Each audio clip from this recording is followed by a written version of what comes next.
Alors comme je disais en entame de la conférence, on a tous en nous une part masculine, une part féminine, qu'on soit homme ou femme, tous sans exception. Pourquoi? Parce qu'on a tous eu des parents ou des référents, hommes et femmes, et également eux avec une part masculine et féminine. Donc Jung parlait d'anima, d'animus.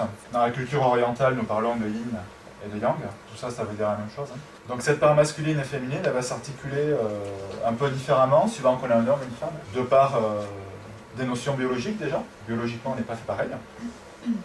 On n'a pas le même corps. On n'a pas les mêmes organes sexuels. Et également une grosse part sociétale et culturelle, où on nous enseigne dans notre société ce que doit être un homme ou ce que doit être une femme.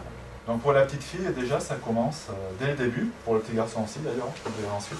Le sevrage peut être un moment plus difficile pour la petite fille. Elle pourra vivre cette première séparation de manière plus difficile que le petit garçon. Pourquoi? Parce qu'elle naît d'un corps identique au sien. Elle a le même corps que la mère. C'est inconscient. C'est inconscient. Donc elle comprend moins bien en fait. Pourquoi est-ce qu'elle me sépare d'elle? Puisqu'avant le sevrage, le bébé croit qu'il est en fusion avec sa mère. Il croit qu'il ne fait qu'un avec la mère. Et le sevrage, qui se produit en général aux alentours des 8 mois, ce qu'on va appeler l'angoisse du 8e mois en psychologie, il s'aperçoit que sa mère et lui, ça fait 2. Et c'est le début d'individuation. Donc c'est une période qui peut être difficile, cette période.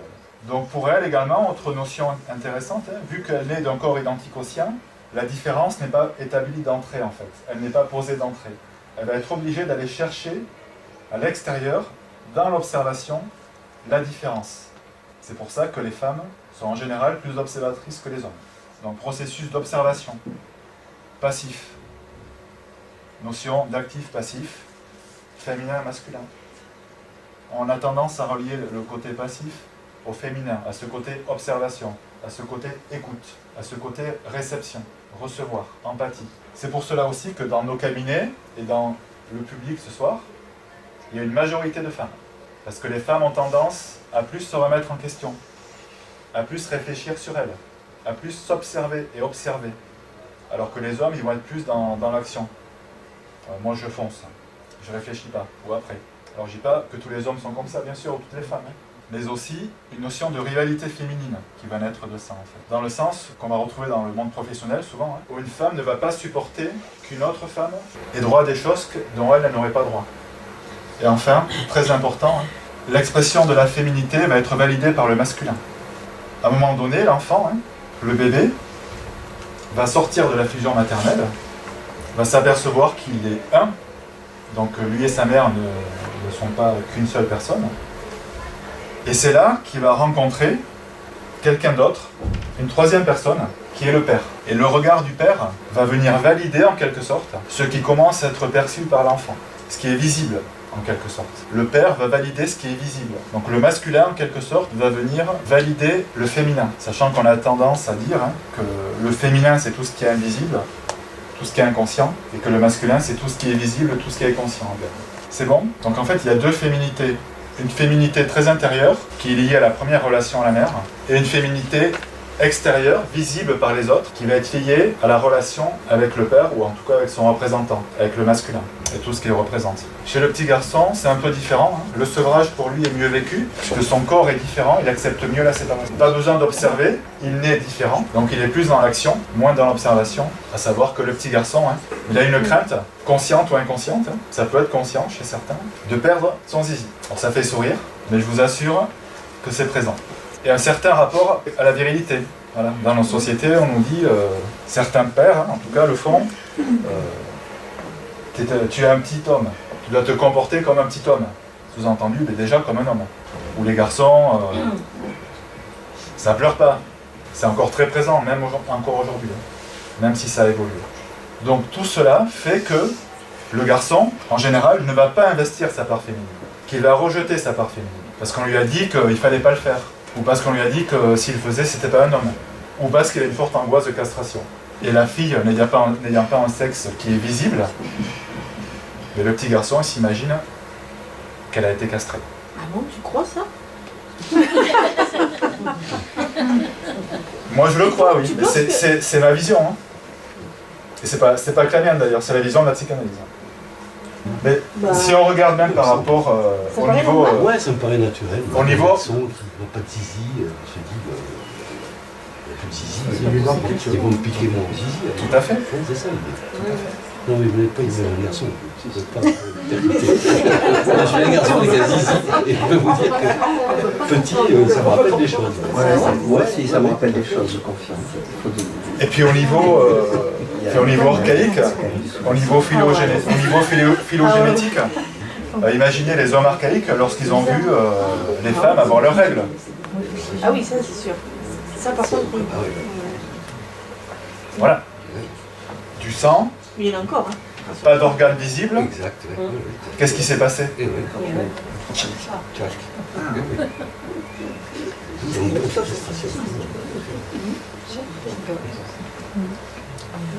Donc, Donc cela fait que pour l'homme, ça sera plus compliqué d'investir sa part féminine. En général, bien sûr. Il y en a pour qui ça ne sera pas compliqué, il y en a pour qui ils auront du mal à investir la part masculine. Le problème pour les hommes qui ont du mal à investir leur part féminine, c'est que la part féminine, qui est basée sur l'observation, sur la remise en question, sur la réflexion, et s'il n'investit pas sa part féminine, il ne va pas se remettre en question, il ne va pas réfléchir, il ne va pas évoluer. Donc ça sera des hommes qui sont incapables de faire le deuil de quelque chose. Hein. Par exemple, des hommes qui vous diront C'est comme ça, c'est tout. ah non, mais il y a 20 ans, il m'a abîmé ma clôture. Mais je lui en veux toujours. Hein. Il m'a demandé ma tondeuse l'autre jour. Non. Vous croyez que je lui ai prêté ma tondeuse? Des hommes qui ne pardonnent pas, qui n'arrivent pas à passer à autre chose. Je suis sûr que vous en connaissez. oui. C'est comme ça. Il y a aussi des femmes qui pardonnent. Bien sûr. Bien sûr. Parce qu'elles ont une part masculine importante. Puisque là, en fait, oui, je vous parle surtout du masculin et du féminin. C'est les femmes, c'est qu'elles ont pas assez investi ou trop investi leur part Masculine. Soit elles ont surinvesti leur part masculine, parce que la représentation du féminin qu'elles ont eu enfant ne leur a pas convenu. Soit la représentation du masculin qu'elles ont eu et qu'elles ont dans la société aujourd'hui leur conviennent énormément par rapport à des notions de réussite sociale. Et dans ce cas, elles rejettent également leur part féminine. Mais en tout cas, oui, dans les deux cas, il y a un rejet de la part féminine. De toute façon, ça s'équilibre, c'est comme des vases communicants. Hein. Et puis c'est mobile en fait. Aujourd'hui, j'ai peut-être ma part masculine qui est plus forte. Demain, ça peut être ma part féminine. Le but, en fait, c'est que les choses ne soient pas clivées, qu'elles ne soient pas figées. C'est que ça soit mobile, que les énergies puissent circuler librement. Donc de la rancœur, j'en ai parlé, de l'entêtement, une capacité évolutive, on va dire entravée. Alors ça peut marcher un certain temps, mais le souci c'est que au niveau énergétique, ça consomme énormément d'énergie en fait, le fait d'être en conflit en permanence avec tout le monde. Et de ne jamais dépasser les choses en fait, de ne jamais faire le deuil. On reste bloqué. Et vu qu'il y a des choses qui s'accumulent au cours de notre vie, les unes sur les autres, et si on ne fait pas un peu le ménage, ben à un moment donné... Oui.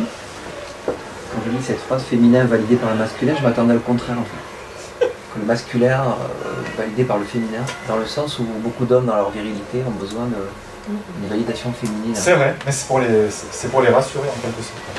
Et dans ce sens-là, j'ai plus de mal à le percevoir. Mais là, chez le petit garçon, sa part féminine va être validée par le masculin. Ouais, pourquoi? C'est sa part féminine. Parce que c'est le père qui va le faire. Le père va lui dire, tu vois, mon fils, même si tu pleures, même si par moments tu es faible, entre guillemets, hein, bien sûr, même si tu es fragile, même si tu exprimes cette fragilité, même si tu exprimes cette tristesse, tu es quand même un homme. Et tu es même doublement homme. Mais souvent, les pères ne vont pas faire ça. C'est ça. Au contraire, ils vont dire tu pleures, t'es une fillette. Qu'est-ce qu'il va faire le garçon? Et lui, il veut pas être. Il veut pas aller à l'encontre de son père. Hein. Lui, il veut faire plaisir à son père. Donc, il va rejeter sa part féminine. Donc, on voit que, aussi bien chez le petit garçon que chez la petite fille, la part féminine va être validée par le masculin.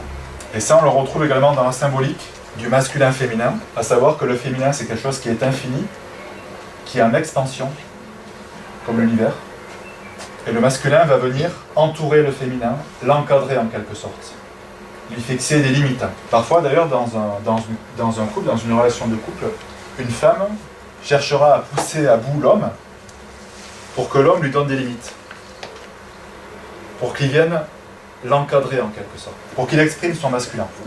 Donc le but, c'est de trouver un équilibre entre cette part féminine et masculine, de les laisser s'exprimer, de ne pas les brimer ou les rejeter, de ne pas surinvestir l'une d'entre elles. Et je ne l'ai pas mis sur le diaporama, mais je vais vous le dire. Le but, c'est de les aimer en fait. D'aimer son masculin et d'aimer son féminin. Il y a de l'amour qui vient de là en fait, pas de là. Parce qu'on a tous tendance, par rapport à nos histoires, à moins aimer une des deux parts, voire à ne pas l'aimer. Mais en faisant ça, c'est soi-même qu'on n'aime pas, et soi-même qu'on maltraite. Alors ça peut se manifester de manière très spéciale. Alors je donne l'exemple du biker tatoué, il n'y en a pas ce soir, ça va? Si. Ah, non, j'ai pas vu les tatouages. Par exemple, quelqu'un qui est tatoué, gros blouson en cuir, la grosse moto. Et qui a « Ah ma maman ». Hein? Et il a écrit « Ah ma maman ». Oui. Ah si. Mais ça va être un homme qui a surinvesti sa part masculine. Et on peut imaginer qu'il a surinvesti sa part masculine parce qu'en fait, il a une part féminine qui est très forte. Et qui lui fait peur.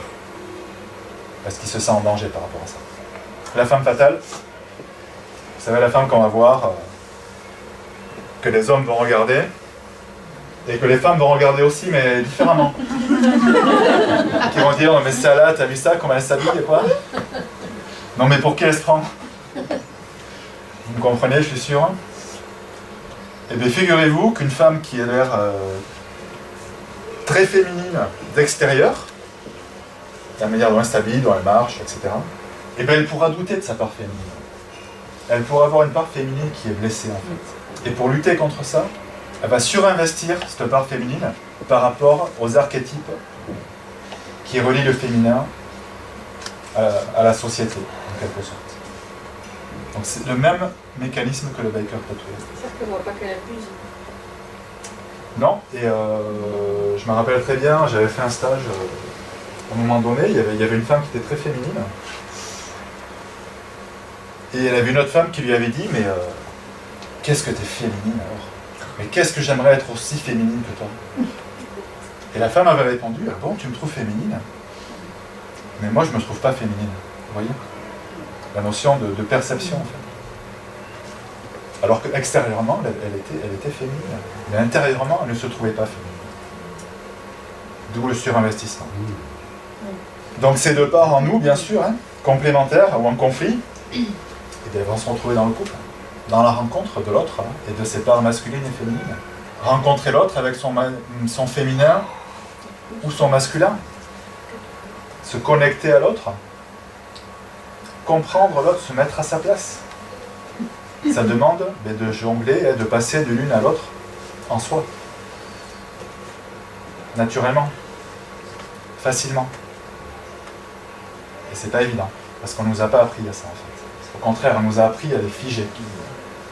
Ça c'est masculin, ça c'est féminin, ça c'est un homme, ça c'est une femme. Mais c'est pas ça.